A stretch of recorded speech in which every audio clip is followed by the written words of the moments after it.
KBS 1라디오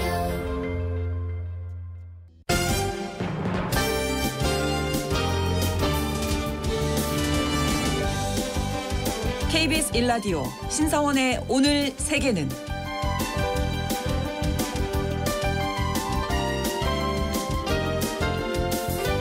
안녕하십니까. 아나운서 신상원입니다.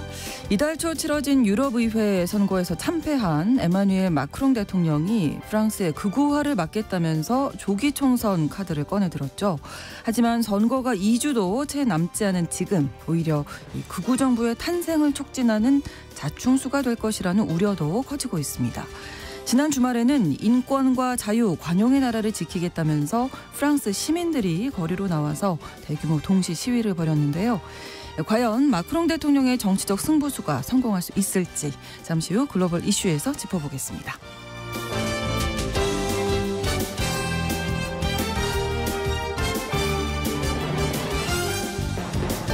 오늘 주목할 국제사회 뉴스 헤드라인 뉴스와 키워드로 정리해드립니다. 통신원 취재수첩에서는 일본 소식 준비했는데요. 예전에는 일본을 여행하면 지하철에서 책을 읽고 있는 시민들의 모습 흔히 볼 수 있었죠. 그래서 독서 왕국이다 이렇게 불리기도 했는데요. 요즘엔 독서 인구도 줄어들고 서점마저 사라지고 있는 상황이라고 하네요. 어떤 이야기인지 통신원 취재수첩에서 전해드리겠습니다. 6월 17일 월요일 KBS 1라디오 신성원의 오늘 세계는 시작합니다.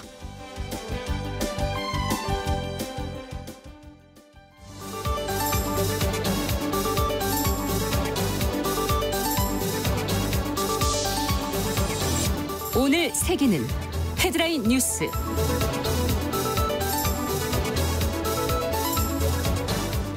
우크라이나 평화회의가 80여 개국의 공동성명 채택으로 마무리됐습니다. 우크라이나 종전 방안을 협의하기 위해 스위스에서 열린 우크라이나 평화회의가 애초 불참한 러시아, 중국은 물론이고 전쟁에 중립적인 입장을 보인 나라들마저 빠진 80개국만 공동성명에 합의한 채 마무리됐습니다. 공동성명은 참가국이 국제법과 유엔 헌장을 기반으로 우크라이나의 지속 가능한 평화체제를 위해서 건설적으로 논의했다는 사실과 모든 국가의 영토 보전과 정치적 독립을 위해 무력 사용을 자제한다는 원칙을 재확인했습니다.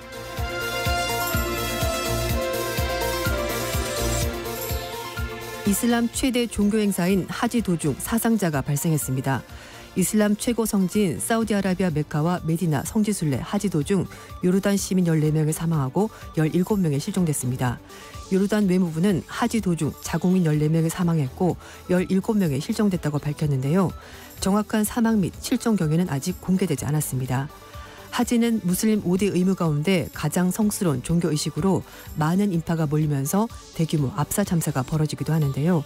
최근에는 하지 기간이 여름과 겹치면서 폭염으로 인한 질환과 열사병 등으로 숨진 사례가 보고되고 있습니다.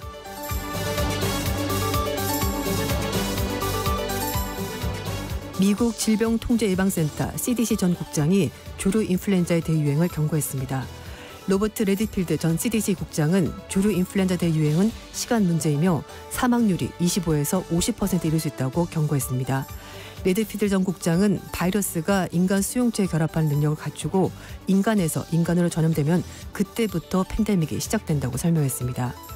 앞서 세계보건기구는 지난 4월달 조류 인플루엔자 바이러스에 감염된 50대 멕시코 남성이 약 한 달간 병원에 입원했지만 숨졌고 미국에서는 축산업계 종사자 3명이 지난 3월과 5월에 조류 인플루엔자에 감염된 것으로 보고됐습니다.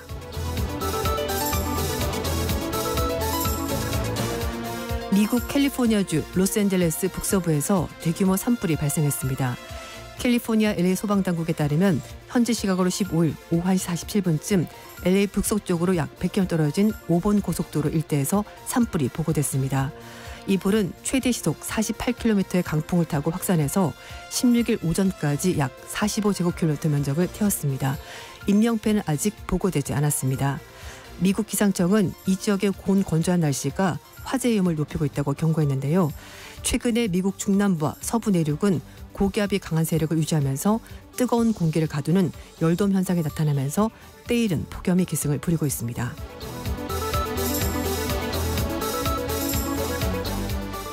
미국 텍사스에서 노예 해방 기념 행사 도중 총격이 발생해 2명이 사망했습니다. 현지 시각으로 15일 텍사스주 오스틴 북쪽으로 31km 떨어진 라운드록 소재 한 공원에서 오후 11시쯤 기념행사 도중 총격이 발생했습니다. 이 총격으로 노예해방 기념일 행사에 참여한 인파 중에서 2명이 사망했고 6명이 부상했는데요. 부상자 중 2명은 어린이였습니다. 6월 19일은 미국 연방 공휴일로 1865년 6월 19일 텍사스주에서 마지막 흑인 노예제가 종식한 날을 기념하는 국경일입니다. 오늘의 헤드라인 뉴스 외신캐스터 조윤주 씨가 소개해 주셨습니다. 이제 함께 키워드로 정리한 국제사회 소식 정리해 드릴 텐데요. 오늘의 첫 번째 키워드는 평화는 우리의 공통된 이익이다. 예. 네. 맞습니다. 앞에서 이제 우크라이나 종전 평화회의가 일단 소식 전해드렸는데요. 네. 이틀간 회의가 끝났고 80여 개국이 공동성명에 합의를 했습니다. 이 공동성명은 주권국의 영토 보존 원칙을 재확인하는 자리였는데 우크라이나 영토에서 전쟁을 벌인 러시아 행위가 국제법을 어긴 행위다라고 규정을 한 겁니다. 네. 여기에다가 흑해를 통해서 우크라이나산 농산물이 자유롭게 수출돼야 되고 러시아 점령지에 있는 원전의 통제권을 우크라이나가 다시 가져가야 된다는 점, 그리고 전쟁 포로 교환과 아동, 민간인 억류자 송환 등을 촉구한 내용이 공동성명에 담겼습니다. 스위스 대통령은 폐 연설에서 공동성명은 우크라이나 국민과 전쟁을 해서 직접적인 영향을 받은 모든 사람들에게 보내는 분명한 신호라면서 유엔 헌장의 근거에서 우크라이나 평화를 추진하자는데 공통된 이해를 가졌다는 점이 더욱더 중요하다 이렇게 말했습니다. 네, 근데 이 회의에 참석한 나라 중에서 공동성명에 서명하지 않은 국가들이 있어서 좀 네. 의미가 퇴색했다 이런 지적도 있네요. 네, 맞습니다. 회의에는 총 100여 개국이 참석을 했는데요. 이 중에서 20여 개 국가 정도가 공동성명에 서명하지 않았습니다. 브라질, 인도, 남아프리카 공화국, 아랍에미리트 이런 나라들이 서명하지 않았는데 네. 공통점이 있습니다.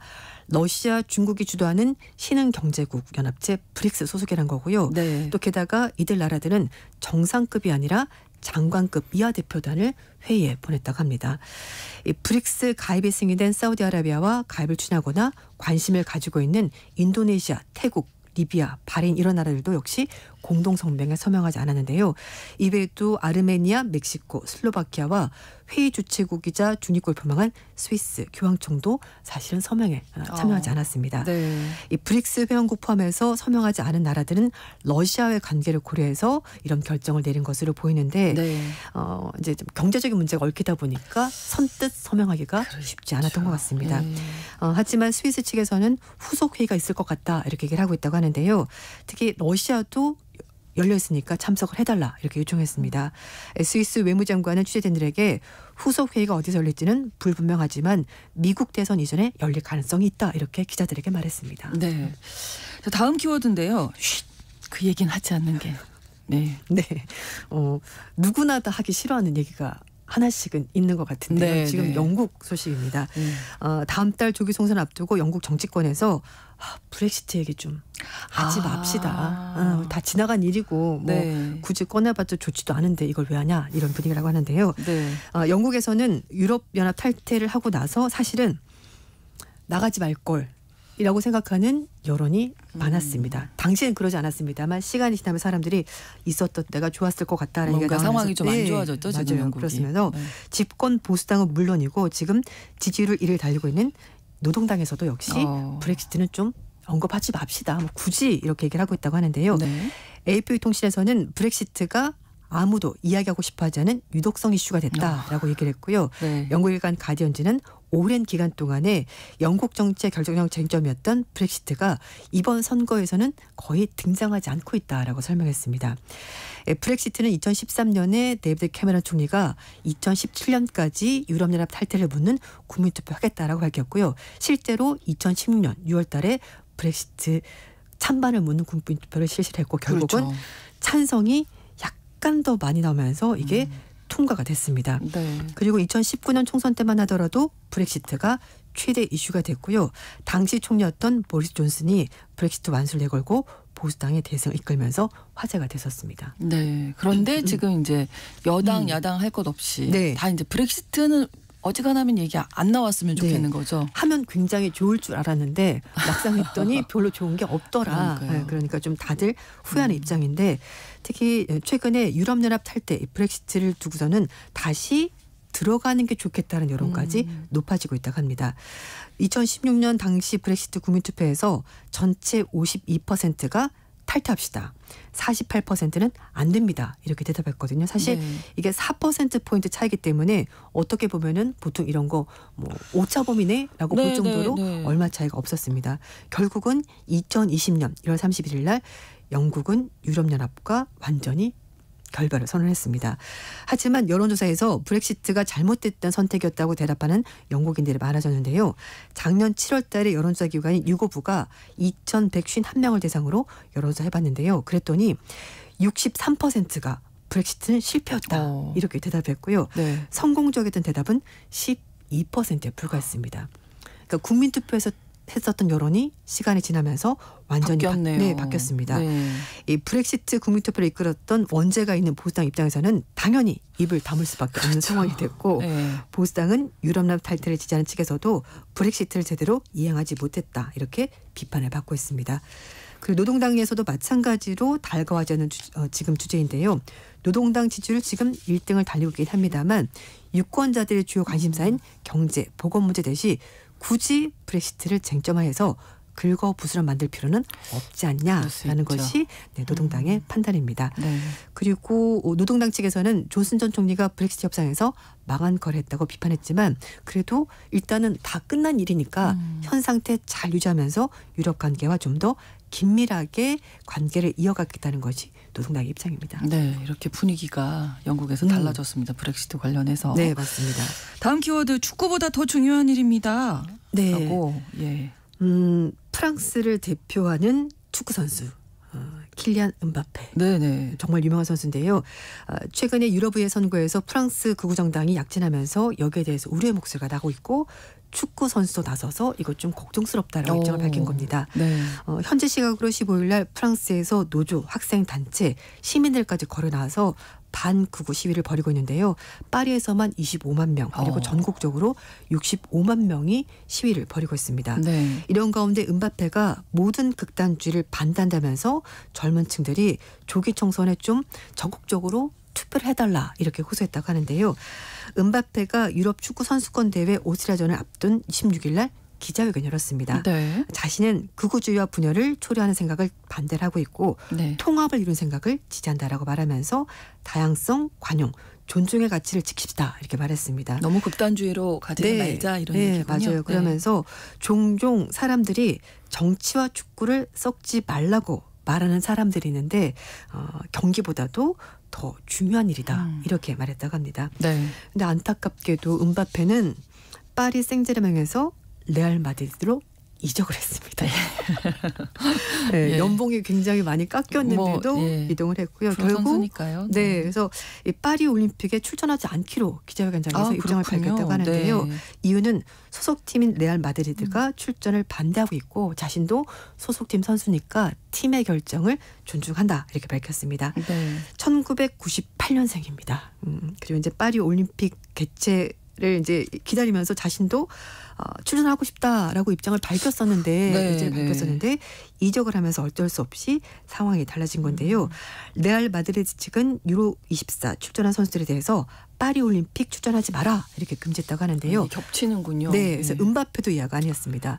15일 날 개막을 했고 7월 15일 날 결승전이 펼쳐지는데 그로부터 열흘 뒤에 파리 올림픽 남자 축구 조별리그 첫 번째 그 경기가 시작이 되니까 아무래도 날짜가 너무 촉박하죠. 그래서 선수들 컨디션 차원에서라도 두 개 다 참전하는 것은 말이 안 된다라고 해서 소속팀에서는 출전하지 마라 이렇게 얘기를 했는데요. 어쨌든 음바페는 자신의 생각을 분명하게 밝혔습니다. 젊은 층의 투표 참여 독려했다. 근데 또 사실 극우 정당을 지지하는 젊은 층도 있겠죠. 많아졌거든요. 그래서 프랑스가 이번에 어떤 모습을 드러낼지 총선에서 좀 지켜봐야 될 것 같습니다. 그렇습니다. 잠시 후 관련된 이야기 글로벌 이슈에서도 자세히 나눠보고요.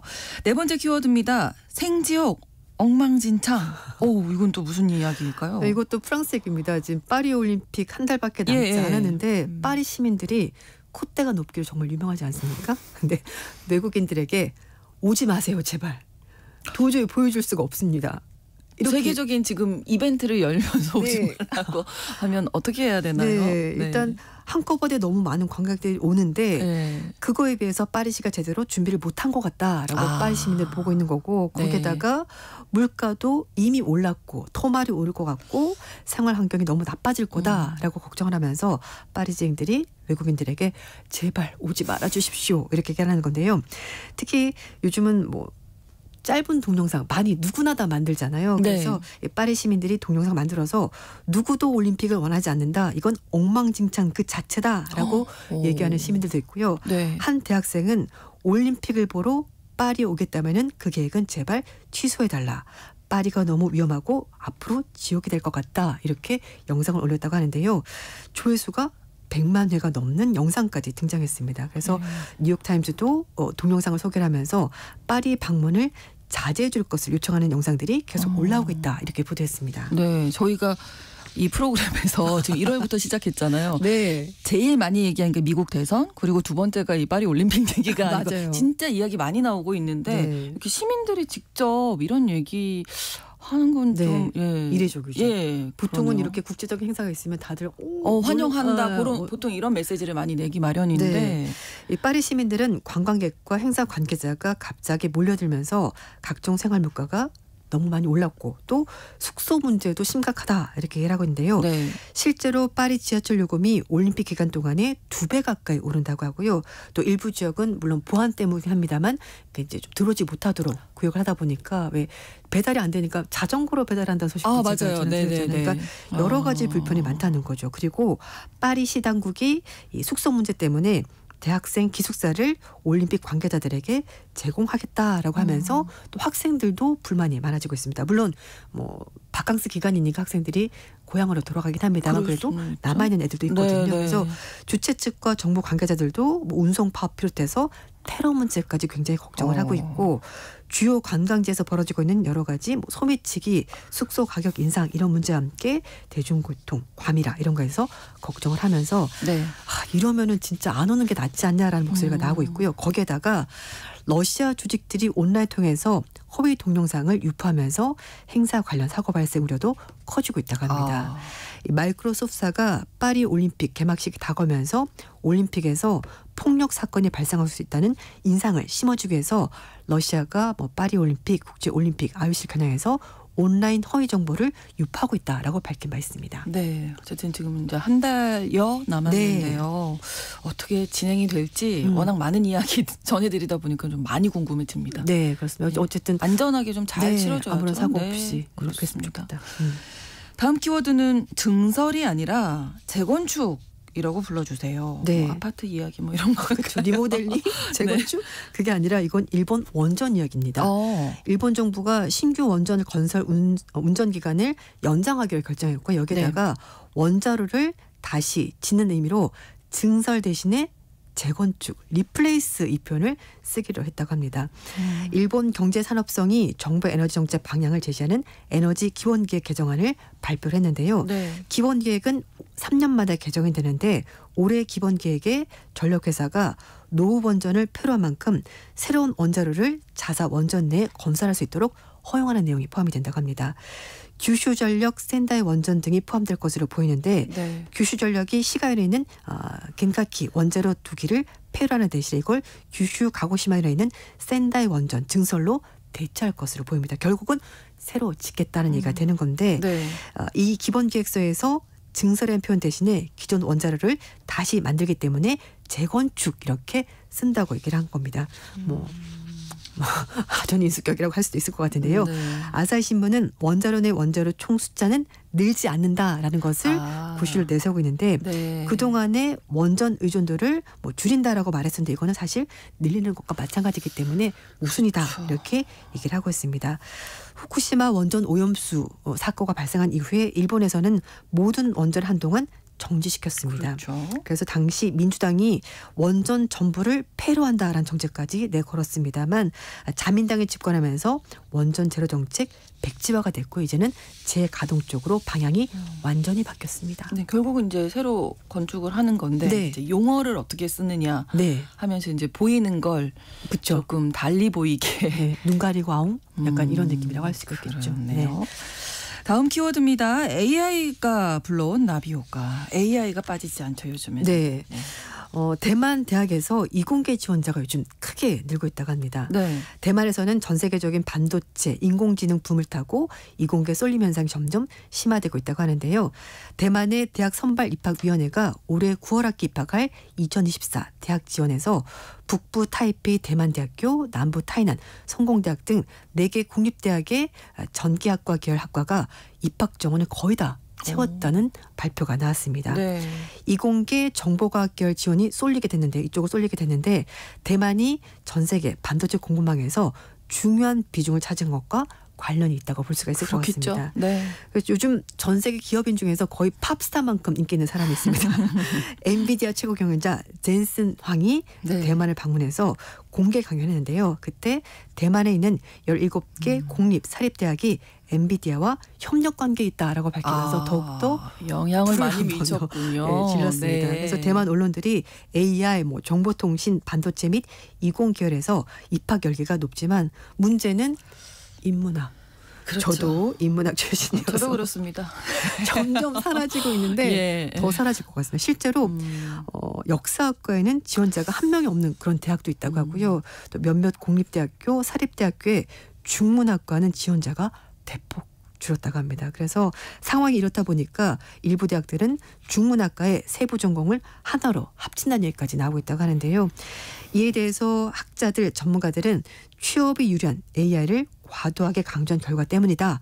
이렇게 짚었다고 하는데 네. 굳이 강조하지 않는다고 하더라도 웬만하면 다 아는 상황이고 흐름이 그렇게 그렇죠. 되다 보니까 그런데 그래서 학생들이 명예보다는 돈을 쫓는 것 아니냐라고 지적을 합니다만 이거는 개인의 선택이니까 그렇죠. 이것도 뭐라고 하기도 할 수가 없고 그래서 어문학, 역사, 철학, 문사철 이렇게 부른다고요. 학과 학생들의 모집이 쉽지가 않다고 대학들이 호소하고 있다고 합니다. 네. 게다가 또 부모 입장에서는 이왕이면 우리 아이가 대학 졸업해서 취업 잘하고 이렇게 바라니까 어쩔 수 없이 이쪽으로 많이 몰리고 있고요. 의대, 이공계 선택을 하는 학생들이 점점 많아지고 있다고 합니다. 네. 그러니까 이제 나라에서 그렇죠. 이문학을 좀 살리기 위한 방도도 마련을 해야 되겠죠. 그렇죠. 근데 어디든지 한쪽으로 너무 쏠리는 거는 좋지 않죠. 균형이 있어야 되긴 하죠. 우리도 비슷한 상황이라서 남의 이야기 같지가 않네요. 오늘의 헤드라인 뉴스와 키워드 외신캐스터 조윤주 씨와 함께했습니다. 고맙습니다. 네, 감사합니다. KBS 라디오 신성원의 오늘 세계는 1부 마무리하겠습니다. 11시 30분부터 일부 지역에서 해당 지역 방송 보내드립니다. 에이스 오브 베이스의 사인 함께 듣겠습니다.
지금 시각은 11시 30분입니다.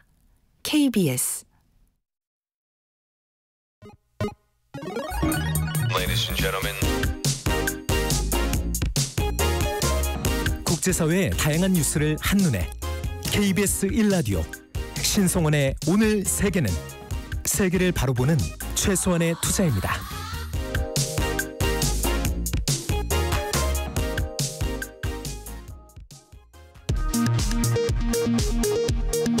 이 시각 라디오 정보센터 뉴스입니다. 윤석열 대통령의 장모 최은순 씨가 경기도 성남시 도촌동 부동산 매입과 관련해 성남시 중원구청이 부과한 27억 원대 과징금 처분이 부당하다면은 행정소송 항소심에서도 패소했습니다. 윤석열 대통령의 부인 김건희 여사에게 고가 가방을 건네는 장면을 몰래 촬영한 혐의를 받는 최재형 목사가 여당 국회의원의 명의를 훼손하고 총선을 앞둔 기간 불법 선거운동을 한 혐의로 경찰 조사를 받고 있습니다. 검찰이 문재인 전 대통령 부인 김정숙 여사의 이른바 인도 타지마할 외유성 출장 의혹 수사에 착수했습니다. 서울중앙지검은 모레 이종배 국민의힘 서울시 의원을 고발인 신분으로 불러 조사할 예정입니다. 더불어민주당 이재명 대표는 상임위원장 배분 문제로 국회를 보이콧 중인 국민의힘을 향해 헌법도 국회법도 무시하며 오로지 용산법만 따르겠다는 미몽에서 깨어나야 한다고 촉구했습니다. 국민의힘 추경호 원내대표는 이재명 발언을 옹호하기 위해 민주당 친명계 의원들이 나서고 이재명 방탄을 위해 민주당 법사위가 나서고 있다고 비판했습니다. 친윤계 핵심으로 꼽히는 국민의힘 이철규 의원은 오늘 KBS 1라디오 전격시사에 출연해 차기 당대표 선거와 관련해 어대한, 어차피 대표는 한동훈이라는 관측은 당원들을 모욕하는 말이라고 비판했습니다. 김재현 진보당 상임대표가 첫 주재회의에서 대통령이 거부권 통치의 늪에서 빠져나오지 못한다면 단언컨대 어떤 방법으로도 임기를 채울 수 없을 것이라고 강조했습니다. 지금까지 라디오 정보센터 뉴스 정한나였습니다.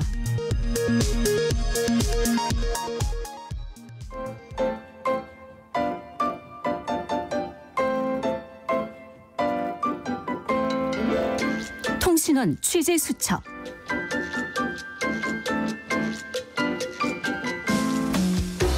통신원 취재 수첩, 오늘은 일본 도쿄의 김민정 통신원 연결해 보겠습니다. 안녕하세요.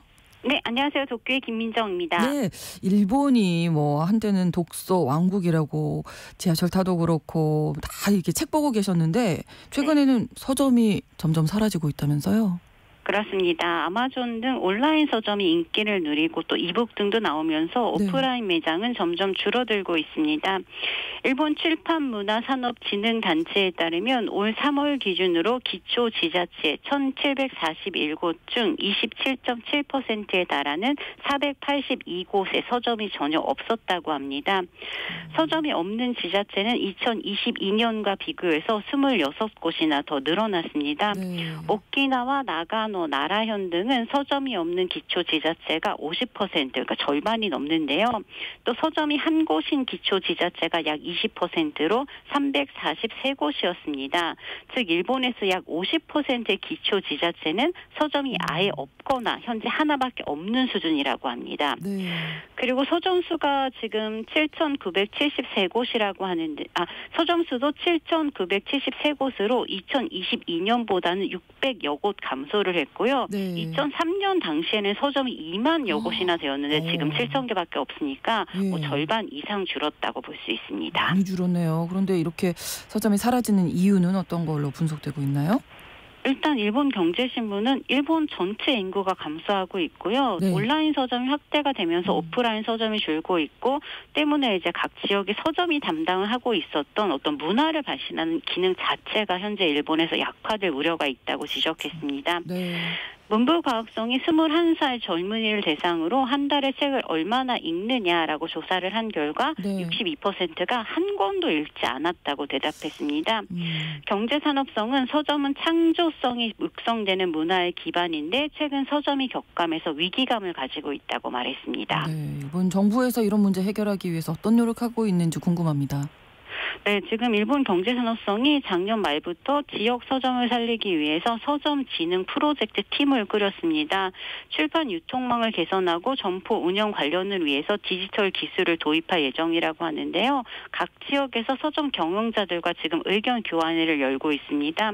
얼마 전 도쿄 미나토쿠에서 열린 서점 경영자 의견 교환 모임에서 사또 경제산업상은 동네 책방을 살려서 일본의 문화를 지키겠다고 말했습니다. 네. 지오다쿠에서 열린 모임에서도 책을 사기 위해서는 이미 오프라인이 더 편하다라는 의식이 강해졌다며 서점의 장점은 손으로 책을 만져볼 수 있고 우연히 다양한 책을 만날 수 있고 책 이외의 문화를 발신할 수 있다는 것이다라고 지적을 했습니다. 경제산업성, 문부과학성 그리고 외무성 등 그리고 나우키상 작가 등이 모여서 지난 12일에도 회담을 나눴고요. 일본 정부가 이러한 회의를 모두 종합해서 6월 중에 처음으로 서점 살리기 전략을 발표할 방침이라고 합니다. 네, 서점은 창조성이 육성되는 문화 기반이다 이런 얘기했다고 했잖아요. 네. 진짜 중요한 이야기인 것 같은데 사실 우리나라도 비슷한 상황이 아닌가 싶어서 근데 또 돌아보면 작은 서점들 그 나름의 매력이 있는 컨셉을 가진 작은 서점들도 꽤 등장을 하고 있고요. 인기도 있어서 일본에서도 이런 서점이 있지 않을까 싶은데요. 네, 나오키상 수상 작가인 이마무라 쇼고가 지금 도쿄의 서점의 거리 진보주에서 혼마루라는 서점을 운영하고 있는데 네. 이 서점이 공유형 서점인데요. 개인, 기업, 지자체가 책장을 운영하는 주체가 되어서 책장을 이제 한 달에 5,000엔 가격에 사서 원하는 책을 두고 판매를 할 수가 있습니다. 혼자서 서점 자체를 경영하기는 어렵지만 책을 팔고 싶은 사람들이 책장 하나만 빌려서 책을 팔 수 있게 했고요.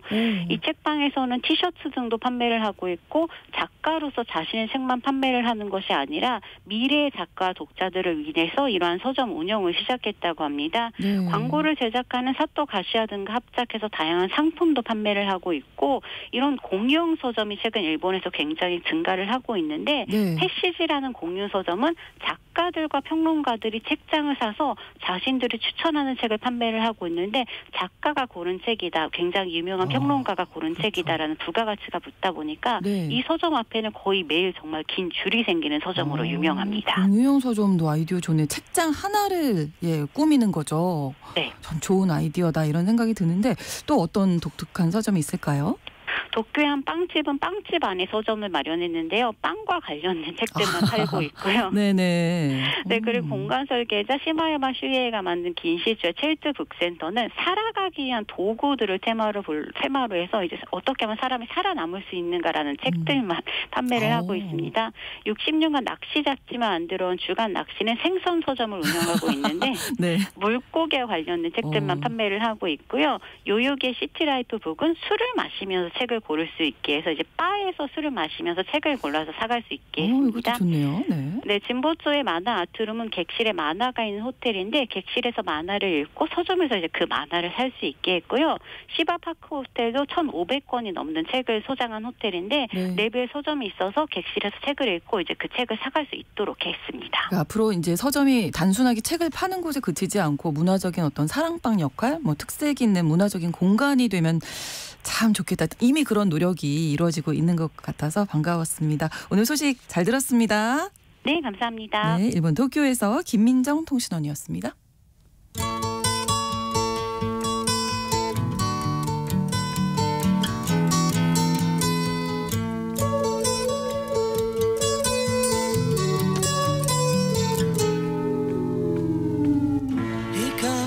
조기 총선을 앞둔 프랑스가 극심한 분열로 몸살을 앓고 있습니다. 마크롱 대통령은 프랑스의 극우화를 막겠다면서 조기 총선 카드를 꺼내 들었죠. 마크롱 대통령의 정치적 도박이 과연 성공할 수 있을지 살펴보겠습니다. 글로벌 이슈 오늘도 OLA 국제전문기자와 함께합니다. 어서 오세요. 네, 안녕하세요. 자, 일단 조기 총선 1차 투표일이 6월 30일입니다. 지금 뭐 2주도 채 남지 않았는데 지금 여론조사 결과가 최근에 어떻게 나왔는지 궁금하네요. 예, 여론조사 계속 나오고 있는데 전체적으로 보면은 이제 모든 여론조사에서 극우 국민연합이 총 최저 한 31%에서 35%의 지지를 얻어서 총선 승리가 뭐 확실시 되고 있습니다. 네. 마크롱 대통령이 이끄는 당이 르네상스 당인데 이 당이 속한 이제 중도 우파 연대를 앙상블이라고 불러요. 여기에 지지율은 18%에서 한 20% 사이에 머물러서 국민연합에 크게 뒤집니다. 차이가 크죠. 그리고 사회당과 녹색당 등 4개의 좌파 정당의 연합체라고 또 신민중전선이 있습니다. 이 이제 좌파 연합체에 대한 지지율이 지금 집권 우파 연합체보다 좀 높습니다. 최대 29.5%인데 지금 국민연합과 바짝 뒤쫓고 있습니다. 그리고 정통 우파를 자임하는 당 이제 공화당인데 이 공화당에 속한 연대는 7% 안팎의 지지율로 4위입니다. 프랑스 이번에 조기 총선에서 이제 새로 의원들이 뽑는 선거 하원 의원을 새로 뽑습니다. 의석수가 577석이고요. 과반은 289석입니다. 기존에는 이제 집권 중도 우파 연대 앙상블이 제1당을 차지하고는 있지만 과반 의석에는 미치지 못하는 249석을 가지고 있었습니다. 그리고 좌파 연대는 155석, 극우 국민연합은 88석, 또 우파 공화당은 61석이었어요. 근데 총선 결과가 지금 제가 말씀대로 이제 현실화된다면 그러면 어떻게 되느냐가 이제 관건인데 국민연합은 최대 270석을 차지할 걸로 예상이 됩니다. 이것도 역시 과반에는 미치지 못하죠. 그렇지만 제1당이 될 거이고 현재 88석보다 뭐 거의 180석 정도 늘어나니까 정말 압승이 예상이 됩니다.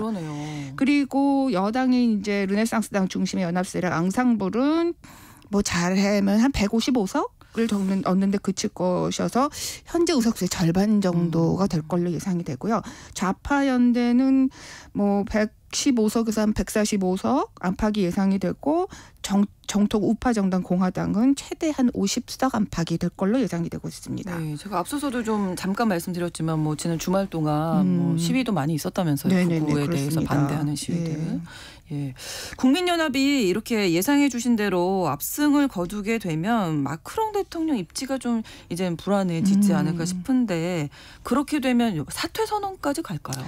글쎄요. 근데 보수 언론들의 여론조사 결과가 또 최근에 발표가 됐는데 프랑스 국민들 응답자 한 57% 가반이 좀 넘죠. 57%가 이번 조기 총선에서 마크롱 대통령이 패배를 하면 사임해야 된다. 이렇게 의견을 나타냈습니다. 여론은 그렇지만 실질적으로 마크롱 대통령이 사임하는 일은 없을 걸로 보여집니다. 잘 아시겠지만 프랑스의 정치체는 대통령 중심제죠. 총선과 별개로 대통령 선거를 통해서 대통령이 이제 선출이 되고 임기 5년을 법적으로 이제 헌법에 따라서 보장을 받고 있습니다. 마크롱이 지난 22년의 대선 결선 투표에서 이제 승리를 해서 그때 마린 르펜을 꺾고 승리를 했는데 그랬기 때문에 이제 임기 5년이 끝나는 시점이 2027년이거든요. 그렇겠네요. 그래서 그때까지 뭐 당연히 자신의 임기를 지킬 것으로 보여집니다. 마크롱이 지난번에 그 유럽의회 선거에서 패배한 이후에 12일에 기자회견을 가졌어요. 이 부분에 대한 질문이 나왔습니다. 조기 총선에서 패배와 어떻게 할 것이냐라고 질문이 나왔는데 뭐 어떤 경우가 있어도 자기는 뭐 어떤 존중과 국민에 대한 존중, 나라에 대한 국가에 대한 존중과 차분함을 가지고 통치하겠다 이렇게 해서 패배해도 사면 없다라고 하는 걸 절대로 그럴 의지는 없다. 그리고 뭐 마린 르펜은 자기가 그러기를 바라는 것처럼 보이지만 그 사람한테 헌법을 좀 읽어봐 이렇게 얘기하고 싶다 이렇게 일축을 했어요. 그렇군요. 절대로 내가 사임하는 일은 없을 것이다. 27년에 이제 프랑스 차기 대선이 있는 건데 분위기가 이 정도면 좀 많이 바뀌겠네요. 그렇습니다. 아직 시간이 좀 남아 있긴 하지만 남아 있기는 한데 사실 이제 프랑스 대통령은 이제 헌법을 바꾸지 않는 이상 대선까지만 할 수 있습니다. 근데 지금 마크롱이 재선 임기 중이잖아요. 27년까지는 이제 더 이상은 나올 수는 없습니다. 근데 이제 마린 르펜이 2017 2017년하고 2022년 대선에서 2차 결선 투표까지 갔는데 이제 네. 둘 다 마크롱에게 졌습니다. 근데 여기서 중요하게 봐야 될 것은 네. 2017년에 마크롱과의 그런 득표차가 얼마나 됐나라고 네네. 봤을 때 33.20%포인트였어요. 꽤 크죠. 차이가, 예, 많죠. 차이가. 네네. 그런데 5년이 지난 2022년에 이 마크롱과의 이 득표의 격차를 보면은 이게 반으로 줄었습니다. 17.08%포인트였어요. 아, 이거 중요하네요. 이게 참 중요하다고 저도 네, 생각이 네. 듭니다. 그만큼 극우의 기반이 넓어졌다라고 할 수가 있겠죠. 그래서 2022년에 르펜이 대선에서 이제 뭐 본인으로서는 아쉽게 패배하게 됐지만 매우 여유만만이었습니다. 우리가 이렇게 전진하는 속도를 봐라. 2027년에는 마크롱 당연히 못 나오죠. 그렇죠. 그때 우리가 이긴다 이렇게 얘기를 했는데 지금 추세대로라면 뭐 결코 빈말은 아니라고 생각이 듭니다. 현실 가능성이 좀 높다 이렇게 좀 보이기도 하는데 자 이번 조기 총선 극우 국민연합 돌풍을 막기 위해서 지금 뭐 각 정당들이 정치 성향에 따라 연대를 하고 있는 상황입니다. 네. 하지만 이게 또 연대잖아요. 네. 아무튼 조금씩은 다를 텐데. 지난번 예. 이제 이 유럽의회 선거 끝나고 나서 이제 유럽의 여러 가지 정치 관련 기사들을 보는데 특히 프랑스 지금 지난 한 일주 사이에 이렇게 프랑스 전국이 복잡한 적이 있었나. 오랫동안 저도 이제 국제 뉴스를 다루면서 네. 프랑스의 여러 정치적 변화에 대해서 추적을 많이 해왔는데 최근처럼 이런 적은 없었어요. 이런 적은 없었다예요, 진짜. 그런데 이제 크게 보면은 이제 극우 세력이 국민연합의 극우 세력이 있고 극우 세력 때 반극우 세력으로 이렇게 뭐 양분이 되어 있지만 반극우 진영은 지금 매우 지금 내분과 갈등이 속으로 지금 들끓고 있습니다. 그렇군요. 최근에 그 정통 우파 공화당의 에리크 시오트 대표 그래서 국민연합과 손잡겠다 그래가지고 뭐 당원들로부터 제명 처분까지 당했는데 네. 제명 처분을 당한 다음에 이럴 수는 없다라고 하면서 자신의 집무실에서 나가지 않고 퇴근을 하지 않고 집무실에서 버텼어요. 그래서 이 제명 결정 효력 중단 가처분 신청을 냈는데 그게 며칠 전에 그게 법원에서 일리가 있다. 이 제명 처분이 좀 과하다. 불법적이다라고 해서 이 가처분 신청을 받아들여서 네. COT가 일단 대표직은 유지하고 있습니다. 현재. 네네. 그런데 지금 이런 소동이 적합해서 우파, 중도 우파 여러 뭐 중도 세력들이 힘을 합쳐도 모자랄 판에 그렇죠. 이제 네. 이 공화당의 지금 뭐 반쪽 날개가 꺾인 당대표라고 하더라도 네. 이런 말이 나왔다고 하는 거는 정통 우파 쪽에서도 그렇죠. 상당히 극우 쪽으로 좀 쏠리고 또 선거를 앞두고 그쪽에서 표심을 얻고자 하는 사람들이 많다라고 하는 걸 보여줍니다. 얼마나 지금 혼란스러운가를 네. 보여주는 단면이 아닌가 싶고 반면에 이 좌파 진영도 뭐 내부 갈등이 적지 제가 않다고요. 지금 한숨을 쉬었는데 진짜 네. 좀 가만히 들여다보면은 그쪽도 지금 만만치 않아요. 만만치가 않습니다. 비슷합니다. 이게 네. 신인민전선인데 지난 13일에 이제 공식 출범을 했는데 네. 이 4개 정당으로 이루어져 있습니다. 이 4개 정당이 굴복하지 않은 프랑스, 그다음에 공산당 이 둘은 극좌입니다. 네. 그리고 사회당과 녹색당은 뭐 중도 좌파 이렇게 분류가 되는데 네. 이게 전체적인 카테고리는 좌파 성향의 정당이지만 안을 들여다보면은 다를걸요. 경제, 뭐 이유 정책, 이민 정책 다 사당 사색입니다. 근데 지금은 극우가 바로 하니까 손을 잡고 있기는 한데 네. 이 지금 극좌 성향에 굴복하지 않은 프랑스 당의 대표가 장르크 멜랑숑이라고 하는 사람인데 네. 최근 며칠간의 당내 온건파들을 좀 뭐 제거하는 그런 행보를 보여서 지금 이 당 안에서도 지금 이 당대표가 뭐 하는 짓이냐라고 아주 들끓고 있습니다. 네, 그래서 이 당에서 상당히 탈당해가지고 독자적으로 출마하려고 하는 움직임도 있기 때문에 이게 좌파연대 걸림돌이 될 수밖에 없습니다. 네. 그리고 지금으로서는 이제 마크롱이 이끌고 있는 중도 우파 그 정당이 1위가 될 수가 없고 지금 극우를 견제할 수 있는 당으로서는 이제 좌파연대밖에 없는데 네. 이게 워낙 지금 집권 중도 우파 연합과 색깔이 달라서 네. 극우의 이제 국민연합을 이번 총선에서 저지하는 데 성공하더라도 뭐 마크롱 정부하고 파트너가 될 수밖에 없는데 그렇게 되면은 마크롱으로서는 뭐 여러 이민 정책이라든지 그렇죠. 경제 정책에서 너무 큰 차이 때문에 이것 또한 골치 아플 것이다라고 하는 전망이 나오고 있습니다. 또 반대로 극우 쪽을 보면은 뭐 이 국민연합은 최근에 그 자기네들보다 더 극우 정당인 르콩케트하고 연대를 더 극우도 있어요. 더 극우가 있습니다. 이 르콩케트라고 하는 당은 지금 마린 르펜 전 대표의 그 국민연합의 전 대표의 조카가 이끌고 있습니다.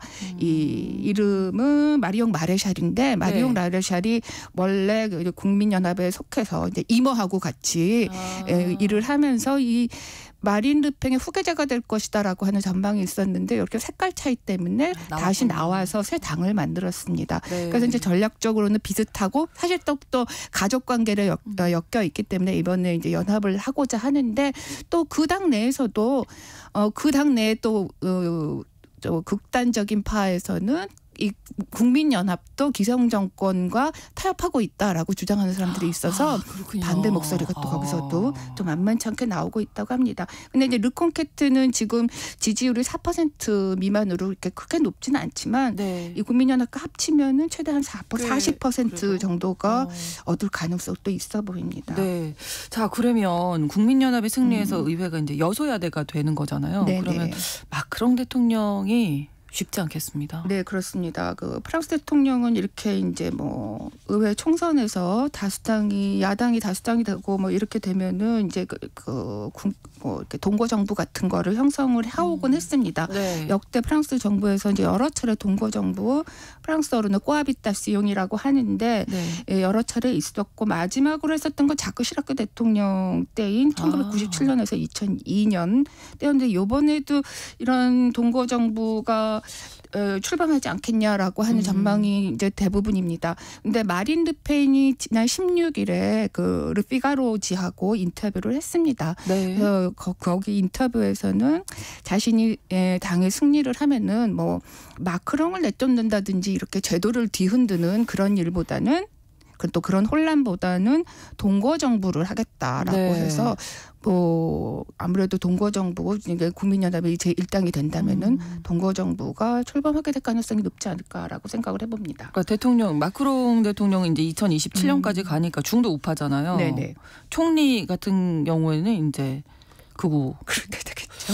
이론적으로는 그렇습니다. 지금 국민연합의 실질적인 리더는 마린 르펜인데 그 지금 지난번에도 한번 제가 그 얘기 드렸지만 조르동 바르델라라고 지금 만 28살 그 지금 현재 대표잖아요. 그래서 만약에 자기네가 조기 총선에 승리를 해서 마크롱 정부로부터 이렇게 마린 르펜이 동거 정부의 총리 제안을 받더라도 자신이 하지 않고 바르델라를 아마 총리로 선거할 것으로 지금 예상이 많이 나오고 있는 것 같습니다. 근데 어쨌든 만약에 이런 일이 벌어지게 된다면 프랑스 역사상에 동거 정부는 여러 번이었지만 이렇게 중도 우파의 대통령과 극우의 총리가 이렇게 이념차가 이렇게 극도로 벌어지는 상황이 되는 거는 프랑스 역사상 한 번도 없는 일입니다.